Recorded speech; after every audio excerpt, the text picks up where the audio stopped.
सरकारी नौकरी के नाम पर ठगी का आरोपी गिरफ्तार। खटीमा कोतवाली पुलिस ने आज सरकारी नौकरी लगाने के नाम पर ठगी करने वाले मनोज रावत उर्फ बाबी को गिरफ्तार कर मनोज रावत के पास से 3 फर्जी नियुक्ति प्रमाण पत्र और नगद 23,000 रुपए के साथ एक मोबाइल बरामद किया।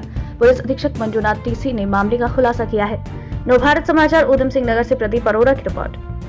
देखिए, खटीमा में भोले भाले और सीधे पहाड़ मूल के लोगों को गुमराह करके मतलब बहका के विभिन्न सरकारी विभागों में विभिन्न प्रकार की नौकरियां लगाने का झांसा देकर, झूठा आश्वासन देकर लोगों से भारी भरकम रकम ऐंठते थे और उसके बाद उनको झूठा और फर्जी नियुक्ति प्रमाण पत्र देते थे। मतलब अलग अलग विभाग में, उद्यान विभाग, स्वास्थ्य विभाग, शिक्षा विभाग से लेकर दुनिया भर के अलग अलग विभाग में विभिन्न प्रकार की झूठा और एकदम फर्जी नियुक्ति प्रमाण पत्र भी देते थे और लाखों रुपए की ठगी कर देते थे। कई सारे विक्टिम्स को इन्होंने मतलब विक्टिम बना दिया। तो इसी क्रम में पुराने में ही एक ऑलरेडी एफआईआर पंजीकृत था। हाल ही हमने एक और एफआईआर पंजीकृत किया था जिसमें अजय सानी प्रमुख अभियुक्त माना गया था। इन्वेस्टिगेशन में ये जानकारी में आया कि केवल अजय सानी अकेला नहीं था, तो उसकी एक और दूसरा साथी है, उसका नाम है, कई 10 लोगों ने कुल मिला के पैसा दिया था मनोज रावत को, कैश। मनोज रावत उर्फ बॉबी खटीमा के रहने वाले को।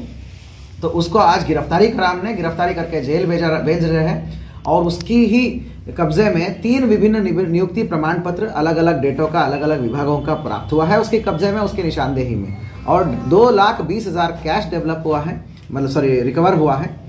और ये बहुत ही एक हैरानी वाली तथ्य सामने हम आई है कि 1.5-2 महीने पहले जब विभिन्न विक्टिम्स जो है, विभिन्न लोगों द्वारा पता चल गया लोगों को कि भाई ये तो ठगी लोग हैं, तो और अपने अपने पैसे वापस मांगने लग गए लोग। तो लोगों की शिकंजे से और पुलिस और एसटीएफ की शिकंजे से बचने के लिए ये मनोज रावत ने खुद ही वादी बन के एक मुकदमा लिखवा दिया अजय सानी पे कि अजय सानी ने मेरा और 2-4 लोगों का पैसा लिया करके।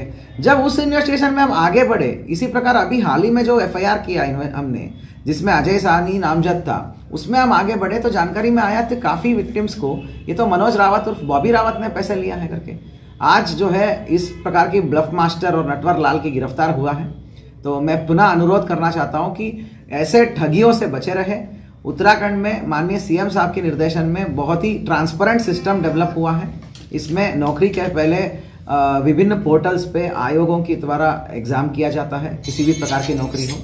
तो एग्ज़ाम के बाद जो है एग्ज़ाम से पहले नोटिफिकेशन निकलता है, उसके बाद फॉर्म भरा जाता है, फॉर्म के बाद एग्ज़ाम होता है, एग्ज़ाम के बाद रिजल्ट्स आता है। इस प्रकार रिजल्ट में आपका नाम है तभी नौकरी मिल सकता है, वो केवल मेरिट के आधार पर मिल सकता है। ऐसे झालसाज और नटवर लालों की बहकावे में आके आपकी खून पसीने का कमाई को आप मत गवाइए। और ऐसे और भी कोई पीड़ित है तो सामने आइए और भविष्य में इनके ऊपर गैंगस्टर की कार्रवाई भी किया जाएगा।